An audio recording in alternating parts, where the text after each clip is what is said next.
ونذيرنا وطبيبنا وطبيب أرواحنا وحبيبنا وحبيب ربنا محمدا عبد الله ورسوله أرسله بالحق بشيرا ونذيرا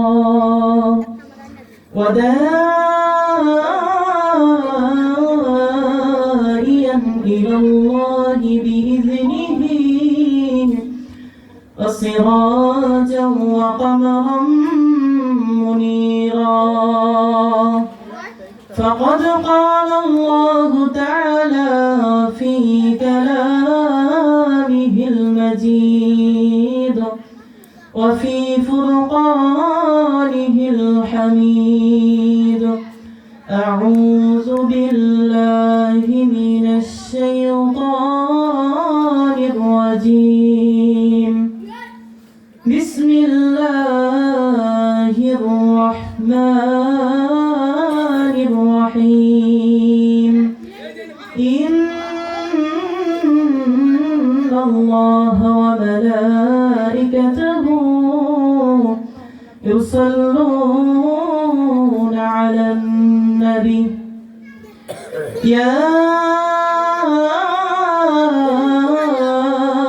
أيها الذين آمنوا صلوا عليه وسلموا تسليما اللهم صل على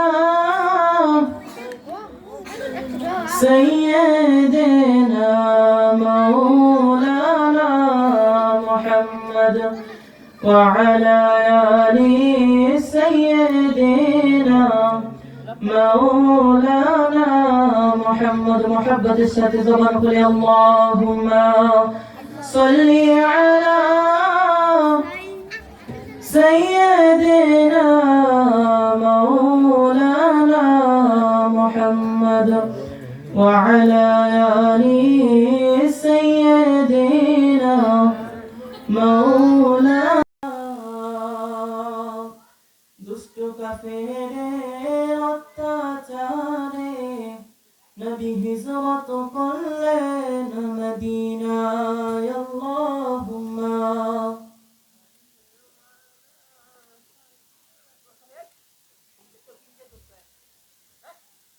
مولانا محمد وعلى آل سيدنا مولانا محمد মক্কা ছেড়ে দয়াল নবীজি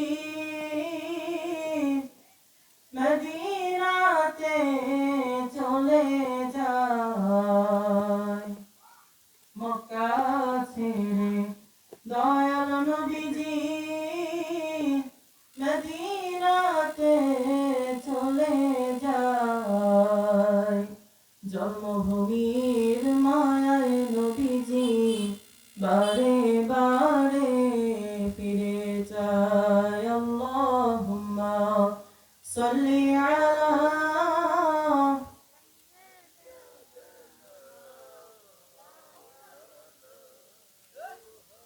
وعلى آل سيدنا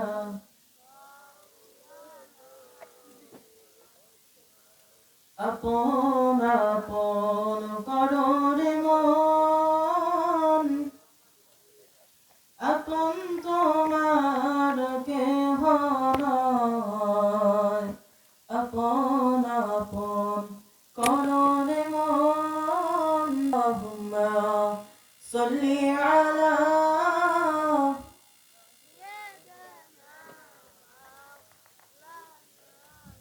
وعلى آل سيدنا مولانا محمد কবে জানি ডাকা আসিবে এবারি ঘর ছাড়িতে ডাকা শিবে এবারি ঘর ছাড়িতে আপন পোশাক খুলে খুলে সাদা কাফন পরাইবে আল্লাহুম্মা সাল্লি আলা مولانا محمد وعلى آل سيدنا مولانا محمد لا إله الله لا إله إلا الله لا إله إلا الله لا إله لا إله إلا الله محمد رسول الله لا إله محمد لا إله আসমান সুন্দর জমিন সুন্দর আরো সুন্দর গাছপালা আসমান সুন্দর জমিন সুন্দর আরো সুন্দর গাছপালা সবার চেয়ে বেশি সুন্দর দয়াল নবী কামলিওয়ালা লা ইলাহা محبت لا إله لا إله এই কালেমার জন্য হোসাইন এই কালেমার জন্য হোসাইন শহীদ হলেন কারবালায় লা ইলাহা محبت لا إله لا إله إلا الله محمد رسول الله صلى الله عليه وسلم সকল প্রশংসার মালিককে সকল ক্ষমতার উৎসকে সেই মহান আল্লাহ তাআলার দরবারে শুকরিয়া আদায় করতেছি সকলে বলে আলহামদুলিল্লাহ সকলে আমার সাথে বলেন রব্বানা লাকাল হামদ হামদান কাসীরান طيبا مباركا فيه كما ينبغي يا ربي لك الحمد كما ينبغي لجلال وجهك لك الحمد بالإيمان لك الحمد بالإسلام لك الحمد بالقرآن আমরা প্রশংসা করলাম কার সব সময় প্রশংসা করব কার খাওয়ার সময় ঘুমানোর সময় নামাজের সময় যৌতুক নেওয়ার সময় যৌতুক নেওয়ার সময় যৌতুক তো নেন না আপনারা খালি দেন না দেওয়াও যাবে না নেওয়াও যাবে না এগুলো হলো আমাদের সামাজিক ব্যাধি আল্লাহ তাআলা আমাদেরকে এই সামাজিক ব্যাধি থেকে হেফাজত করেন সকলে বলে আমিন যে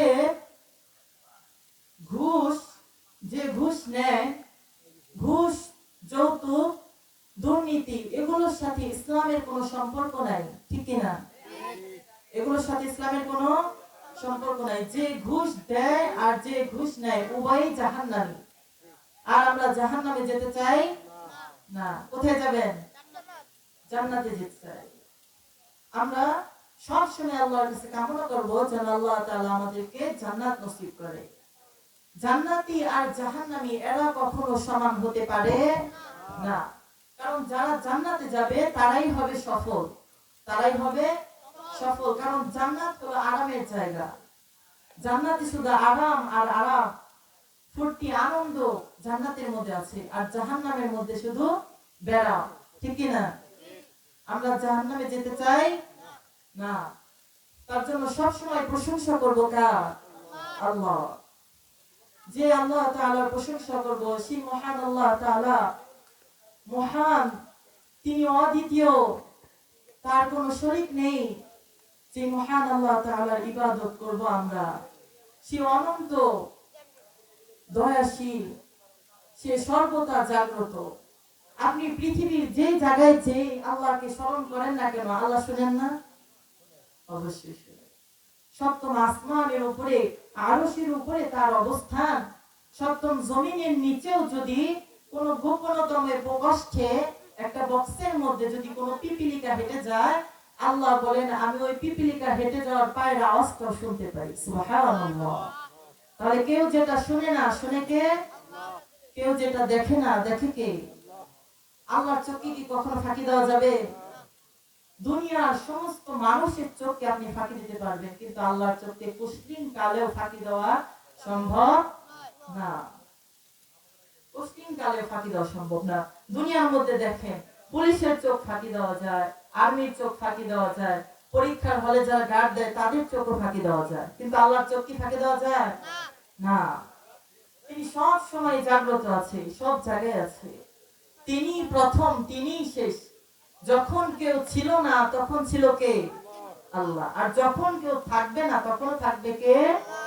আল্লাহ। তাই সর্বদা তার আমরা সর্বদা তার প্রশংসা করব। যে আমরা আমরা সকলেই জান্নাতে যেতে চাই। কিরকম জান্নাতে আমরা যেতে চাই সেই বর্ণনা আজকে আপনাদের সামনে করার নিয়ত করেছি। আল্লাহ তাআলা আমাকে করার, বয়ান করার এবং আপনাদেরকে শোনার, আমল করার, বোঝার তৌফিক দান করুন। সকলে বলে আমিন। মহান আল্লাহ তাবারক ওয়া তাআলা পবিত্র কোরআনের মধ্যে বলেন, فبشر الذين آمنوا وعملوا الصالحات أن لهم جنات تجري من تحتها الأنهار كلما رزقوا منها من ثمرة رزقا قالوا هذا الذي رزقنا من قبل وأتوا به متشابها ولهم فيها أزواج مطهرة وهم فيها خالدون। রব্বুল আলামিন বলেন, আমি যে পরহেজগার ইমানদার বান্দাদেরকে জান্নাত দেব, সেই জান্নাতটা কিরকম হবে জেনে নাও। সেই জান্নাতের তলদেশ দিয়ে 4টি নহর প্রবাহিত হবে। সুবহানাল্লাহ। আল্লাহ তাআলা যে জান্নাতকে আমাদের জন্য দিবেন, সেই জান্নাতের নিচ দিয়ে 4টি নহর আল্লাহ তাআলা প্রবাহিত করবেন। কিরকম জান্নাত আমাদের জন্য রেখে দিয়েছেন, কত বড় জান্নাত, কত নিয়ামতে পরিপূর্ণ জান্নাত। আল্লাহ তাআলা পবিত্র কোরআনের মধ্যে বলে নবীকে জানিয়ে দেন যে হে নবী, আপনি ঈমানদার মুত্তাকিন বান্দাদেরকে বলে দেন যে তাদের জন্য যে জান্নাতটা আমি আল্লাহ তাআলা সৃষ্টি করেছি, দুনিয়ার কোন জিন, কোন ইনসান সেই জান্নাতটাকে চোখ দিয়ে দেখতে পারে না। সুবহানাল্লাহ। আল্লাহ বলেন দুনিয়ার কোন কর্ণ ওই জান্নাতের কোন আওয়াজ শুনতে পারে নাই, দুনিয়ার কোন দিল নাই, কোন অন্তর নাই যে জান্নাতটা কত সুন্দর হবে সেটা পরিকল্পনা করতে পারবে। সুবহানাল্লাহ। কত সুন্দর আল্লাহ তাআলা জান্নাত রেখেছেন। আপনি কল্পনা করতে পারেন, যত কল্পনা করতে পারবেন আপনি, কিন্তু জান্নাত যে কত সুন্দর এটা ধারে কাছেও যাওয়া সম্ভব না, ঠিক কি না? এত সুন্দর জান্নাত আল্লাহ তাআলা রেখে দিয়েছেন। কত বড় জান্নাত আল্লাহ তাআলা রেখে দিয়েছেন, যে জান্নাতের দরজাটা এত বড় হবে। দেখেন আমাদের ঘরে বা মসজিদে দরজা কতটুকু হয়? কয় ফিট বাই কয় ফিট হয়? আল্লাহু আকবার। জান্নাতের দরজাটা হবে মক্কা থেকে বাহরাইন শহর পর্যন্ত। মক্কা থেকে হাজারা নামক একটা শহর আছে, এতটুকু পরিমাণ জায়গা হবে। তাহলে মাপতে গেলে লাগে কয়েক হাজার কিলোমিটার। এক ধাক্কায় কত কোটি লক্ষ জান্নাতে প্রবেশ করবে মানুষ। সুবহানাল্লাহ। কত বড় জান্নাত আল্লাহ তাআলা রেখে দিয়েছেন। এই জান্নাতটা কত বড় এটা বোঝানোর জন্য আপনাদেরকে দুইটা ঘটনা শোনাতে হবে। শুনবেন? ছোট্ট দুইটা ঘটনা। ছোট্ট দুইটা ঘটনা। একদিন জিবরাইল আলাইহিস সালাতু ওয়াস সালামকে বিশ্বনবী প্রশ্ন করলেন, হে ভাই জিবরাইল, আপনি তো আমার কাছে মুহূর্তে মুহূর্তে, সেকেন্ডটা যায় না এরকম সময় আছে, দিনে কতবার করে আপনি সপ্তম আসমান সিদরাতুল মুনতাহা থেকে, সিদরাতুল মুনতাহা কোথায় জানেন? সপ্তম আসমানের উপর। সেই কত দূর থেকে সিদরাতুল মুনতাহা থেকে আপনি মুহূর্তে মুহূর্তে আমার কাছে আসেন, হে ভাই জিব্রাইল আপনি কত গতিতে চলতে পারেন এটা আমাকে বলেন। কে বলতেছে? বিশ্বনবী বলতেছে জিব্রাইলকে। তো জিব্রাইল বলতেছে ইয়া রাসূলুল্লাহ ইয়া হাবিবাল্লাহ, আমি যে আল্লাহ তাআলার কত গতি সম্পন্ন একটি ফেরেশতা আপনাকে আমি সেটা বলে বোঝাতে পারবো না। সুবহানাল্লাহ। তো জিব্রাইল বলতেছে যে আপনি যখন বলছেন যে আমি কত গতি সম্পন্ন একটি ফেরেশতা, তো আপনাকে বোঝানোর জন্য একটা ঘটনা শোনাই, এই ঘটনা শুনে আপনি আন্দাজ করেন যে আমি কত গতিতে চলতে পারি। তো বিশ্বনবী বললেন আচ্ছা বলো তুমি শুনি। তখন জিবরাইল আলাইহিস সালাম বলল যে ইয়া রাসূলুল্লাহ ইয়া হাবিবাল্লাহ, আপনি তো শুনেছেন আল্লাহর এক পেয়ারা নবী, আল্লাহর এক প্রিয় নবী হযরত ইউসুফ আলাইহিস সালামকে যখন তার 11 ভাই শত্রুতা করে কুয়োতে ফেলে দিয়েছিল। বিশ্বনবী বলল যে হ্যাঁ এটা তো আপনার মাধ্যমে আমি শুনেছি, আল্লাহ আমাকে জানিয়েছে। তো জিবরাইল বলতেছে তার 11 ভাই যখন তাকে শত্রুতা করে কুয়োর মধ্যে ফেলে দিয়েছে, কুয়া ছিলেন তো, কুয়োর মধ্যে একটা বাচ্চাকে ছেড়ে দিলেন, নিচে পৌঁছতে কতদিন লাগবে? কয়েক সেকেন্ড সময়, ঠিক না? চোখের পলকে পড়ে যাবে। ওই তো জিবরাইল বলতেছে যে ইয়া রাসূলুল্লাহ ইয়া হাবিবাল্লাহ, যখন ইউসুফ আলাইহিস সালামকে তার 11 ভাই শত্রুতা করে তাকে কুয়োতে ফেলে দিয়েছিল, আমি ওই সময় কোনো না কোনো কাজে সিদরাতুল মুনতাহায় ছিলাম। সুবহানাল্লাহ। সিদরাতুল মুনতাহায় ছিলাম। সিদরাতুল মুনতাহা কিন্তু সপ্তম আসমানের উপর। তখন আল্লাহ তাআলা আমাকে বলল যে হে জিবরাইল দেখো দুনিয়াতে আমার বন্ধু ইউসুফকে তারা 11 ভাই শত্রুতা করে পানিতে ফেলে দিয়েছে কুয়োতে, আমি চাই আমার বন্ধু ইউসুফের পা যেন কুয়োর পানিতে স্পর্শ না করে। ইউসুফ আলাইহিস সালামকে ফেলে দেওয়ার পরে কিন্তু আল্লাহ বলতেছেন, তো জিবরাইল বলতেছে ফেলে দেওয়ার পরে, ফেলে যে দিবে তা না, ফেলে দিয়েছে। ওই সময় আল্লাহ বলতেছেন আমি চাই ইউসুফের পা যেন কুয়োর পানিতে স্পর্শ না করে। ওই সময় জিবরাইল আলাইহিস সালাম সিদরাতুল মুনতাহায় ছিলেন। সংবাদটা পাওয়ার পর সপ্তম আসমান ভিত করে জমিনে এসে কুয়োর নিচে একটা দানা বিছিয়ে দিছে। তারপরেও এসে দেখেছে ইউসুফ নবী নিচে পৌঁছতে পারেই নাই। সুবহানাল্লাহ। তুমি চিন্তা করেন কত গতিতে আমি চলতে পারি। বিশ্বনবী বলল যে আচ্ছা এটা নয় বুঝলাম, তো জিবরাইল তুমি কত বড়, তোমার দেহটা কত বড়? বিশ্বনবী বলতেছে জিবরাইল তোমার দেহটা কত বড়, তুমি তো সবসময় আমার কাছে মানুষের রূপে আসো। আপনারা তো জানেন যে বিশ্বনবীর একটা প্রিয় সাহাবী দাহিয়াতুল কলবির রূপ ধরে বেশি আসতেন জিবরাইল আলাইহিস সালাম। আবার অন্য সময় অপরিচিত মানুষের রূপ ধরেও আসতেন। তো বিশ্বনবী বলতেছে যে হে ভাই জিবরাইল আপনি তো সবসময় আমার কাছে মানুষের আকৃতিতে আসেন, আজকে আপনার মানুষের আকৃতিতে দেখবো না, আপনার পুরা দেহটা মাথা থেকে পা পর্যন্ত পুরাটাই একসাথে দেখবো। তো জিবরাইল বলতেছে ইয়া রাসূলুল্লাহ এটা তো সম্ভব না, আল্লাহ তাআলা আমাকে এত, বিষ্ণু বলতেছে কেন সম্ভব না? জিবরাইল বলতেছে আল্লাহ তাআলা আমাকে এত বড় বডি দিয়েছে, এত বিশাল দেহ দিয়েছে যেটা এই ছোট্ট পৃথিবীতে জায়গাই হবে না। সুবহানাল্লাহ। তো এখন জিবরাইল বলতেছে আপনি যখন জানতে চাইছেন আমার দেহটা কত বড়, তাহলে ইয়া রাসূলুল্লাহ আপনি একটু বাহিরের দিকে তাকান, আকাশের দিকে তাকান। জিবরাইল বিশ্বনবীকে বাইরের দিকে তাকানোর অনুরোধ করে একটু বাহিরে চলে আসলেন। চলে এসে আবার ভিতরে গেলেন কিছুক্ষণ পর। তো বিশ্বনবীকে বলতেছে ইয়া রাসূলুল্লাহ ইয়া হাবিবাল্লাহ আপনি আকাশের দিকে কি দেখতে পেলেন? তখন বিশ্বনবী বলল যে না তেমন কিছু দেখি নাই, শুধু এরকমটা হলো যে আকাশটা একবারে ফর্সা ছিল আর মুহূর্তের মধ্যে কালো হয়ে গেছিল, আবার ফর্সা আগের মতোই আছে। তো তখন জিবরাইল বলল যে ইয়া রাসূলুল্লাহ ইয়া হাবিবাল্লাহ আকাশটা তো কালো হয় নাই, আকাশটা আকাশের মতোই আছে। আপনাকে বোঝানোর জন্য যে আমি কত বড়, আমার একটা ডানা দিয়ে পুরাটা আসমান একটু ঢেকে ধরেছিলাম। সুবহানাল্লাহ বলবেন না? সুবহানাল্লাহ।